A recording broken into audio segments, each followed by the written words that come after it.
გატაინებთ რა. არის ფიქრობთ რა 20 ლარი ღირს და ძვირი, არაფერი ძვირი არ არის რა. ამისთვის 12 საათისთვის 20 ლარი ძვირი არ ღირს. 12 საათი კი არა, ერთი მთელი ზამთარი 20 ლარი. 12 საათი ძალიან ცოტა იხარჯება რა. ხო. აი ხა უკვე ნახე როგორ გაცხელდა ხელს ვოკიდებ წვავს. კი. ხო? მოკლედ, აი მინდოდა ესეთი რამე მეჩვენებინა არის ძალიან მაგარი მოფიქრება. ბარაქალა იმას ვინც ხელში რო დაიჭიროთ რაღაცა ვერ მოგუტავთ. სულ რო პატარა რაღაცა ნახოს ჟანგბადთან შეხება, კატალიზატორი მუშაობს და ეს ცხელდება. რაღაც დროის განმავლობაში შეიძლება კატალიზატორი დაიბრიტოს.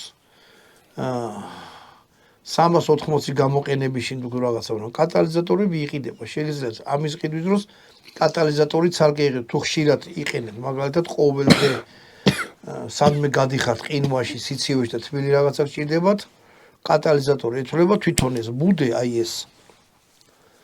ამას რესურსი არ აქვს. აი თვითონ აი ამას რესურსი არ აქვს და არის მაგარი ცხელი. არის ძალიან აი ავაუყური როგორ გაცხელდა. ეს რამე რო გადააწყო 22 ვერის რეიზი. არა, ვერაფერს ვერ ისვის. ეს არის ხო, სანთები. ჩვეულებრივი სანთებელი მულაჟია ვიდრე გადააკეთონ ეს. არა, ვერაფერს ვერ გადაიარაღი, არ გადააკეთოთ. მოკლედ. აი ეს რაც შეეხება ამ ცხელ რაღაცას, ჩადი მუსიკაში და კიდე რა მინდოდა მეჩვენებინა რა. აი ესეთი ფანარია, ქვია, ჩინური კია, მაგრამ ქვია სმაილი ზვიგინის